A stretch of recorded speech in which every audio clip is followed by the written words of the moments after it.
said it before, a year that 2020 has been for so many.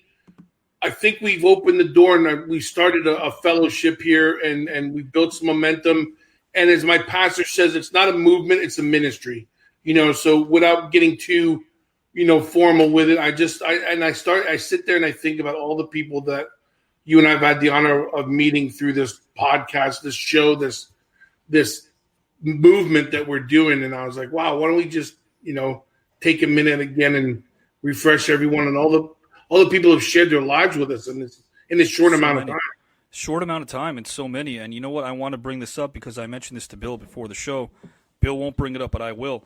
Guys, sometimes you learn something even later in life and you realize, man, that was just on the tip of my tongue or it was in my consciousness, but I kind of just maybe ignored it. The level of awareness that you've been able to stir within me, it is now a steady stream of consciousness as it pertains to my psyche when I think about aspects of driving that I never did. Being aware, being distracted by a simple text or a phone call, or even maybe turning the knob on the radio. Whatever it is, there are certain things I wasn't exactly aware of, and that's the key word. You've been able to raise awareness within me, so already it's a success because I've changed how I live, and the people around me have. And I know you viewers can. You've messaged me. I implore you to message Bill too, and just let him know what kind of a difference that you've made on these shows. And I want people to know it's not just about these shows that we have. Bill Demott, whether it's COVID or not, you're changing legislature. You're meeting people that can actually have the power to make changes across the board. And we've had people that have lost their loved ones. Some have been stories, as we've seen. I pulled up a video about a couple of minutes ago with a woman who literally has a story that's so reminiscent to what you went through. And she wants to be referred to as Matt's mom. That's why I stopped and called her woman. She's Matt's mom. I want to pull up her video really quickly, guys and gals, and navigate through that because what a guest we had last week. And we're going to bring up a video, which is queued up already, of all of the guests that we've had. And we'll be playing a very fun game. You guys will enjoy that at the end of the broadcast as well. This is Connie, who wants to be referred to as Matt's mom, Bill. She showed up last week live. I can't pull up audio, guys and gals, but I do let you know that she spoke about her son Matt, and we learned a lot about him, Bill. We learned a lot about him. We got to meet Matt, and that's the thing that and the beautiful thing that ties us all together as parents is without ever talking to each other, we've all said the same thing. You didn't know Matt, but by the end of that conversation, you knew Matt. And I always say to people, come in, you didn't know my Carrie Ann, but by the time we're done speaking, you're going to know a lot more about her than you did before. And then you heard Mindy, who speaks about Michelle that way, and everybody who has suffered that loss, they get a chance to introduce their loved ones, and that's what keeps us going. That's what pumps the heart, because you saw Connie brighten up, and she sat up a little straighter, and it's those things that bring the fire to your eyes. So Matt's mom, who's joining us right now, by the way. Thank you for joining us live. That introduced her son to 2.2 million viewers. Yes. And now people are forever tied into that, much like Mindy did with Michelle, and as we talk about all the guests we've had. But and I hope Connie's feeling better. She got a touch of the COVID right after the show. I think she came up with the COVID, so I hope she's feeling better. I know she's listening, but I hope she's feeling well and starts the new year off a little healthy, strong and healthy. Yeah, Connie, thank you so much for joining us live. And Bill, just alerted to the fact that you had COVID. We do hope that you are feeling better. Our prayers to you, and we also know, if I'm not mistaken, the date was today. If it was today or yesterday, December the 28th. Yeah, I think it was yesterday. Right, that Matt obviously was taken. That Matt was taken from the Russell family, and we want to send you our heartfelt condolences. And here's another thing about all the guests that we've had. I'll pull up some videos soon. We want to invite you guys and gals to 2021. We want to open up the door of 2021 and let you know that just because you showed up here in 2020 doesn't exactly mean that you're one and done. You can come back here. Our casa is your casa, of course. You can always come back to face value. Yeah. Bring the update, because They're all every guest that we've had is doing something amazing with a tragedy, and every one of them is doing something amazing. So just the updates themselves would be, and that's how we keep this network and this fellowship going. You know, we didn't meet you and, you know, don't want to see you again. We want to hear from you as much as we can. I want to bring in another piece of video, guys and gals, of someone, and it is today. December. It's today. Yeah.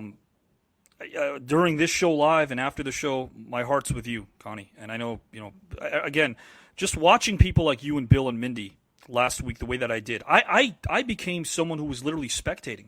I was watching three people who had the courage to not only speak about losses in their lives, but guys, you guys have done something about it.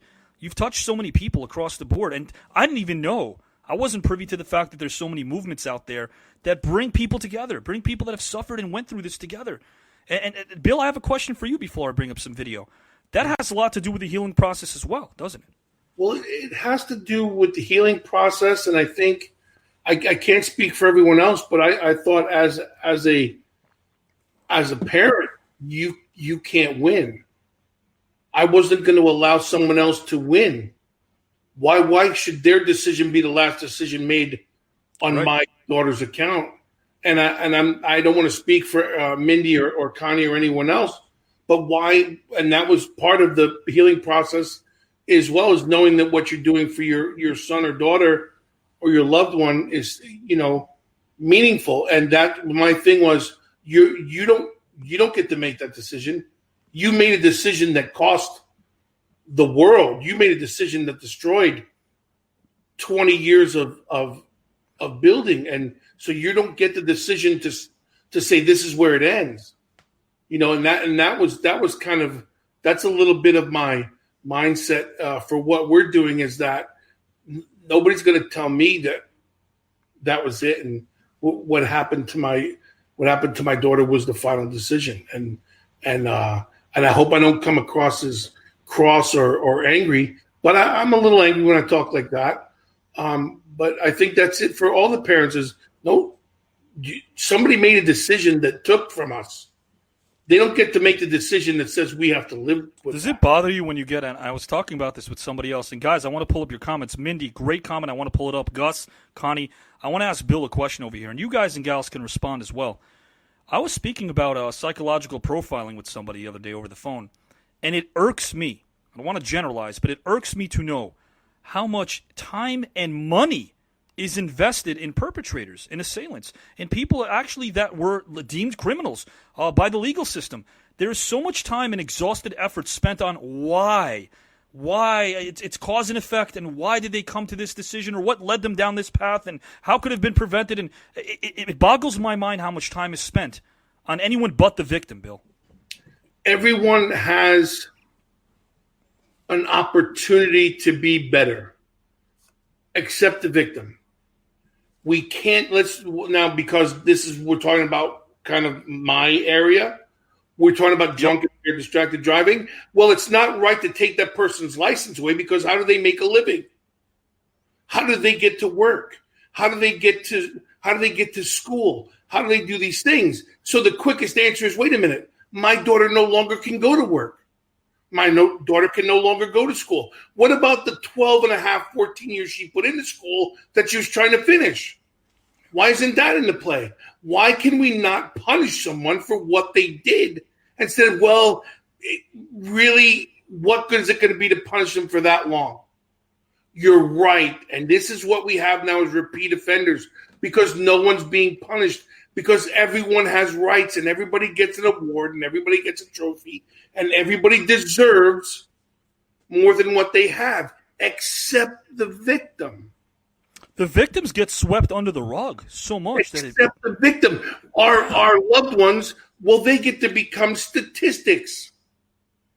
And I say all the time, and I say it in the book that I just wrote, the last line in that book on the back cover is, my daughter is not a statistic. Sure.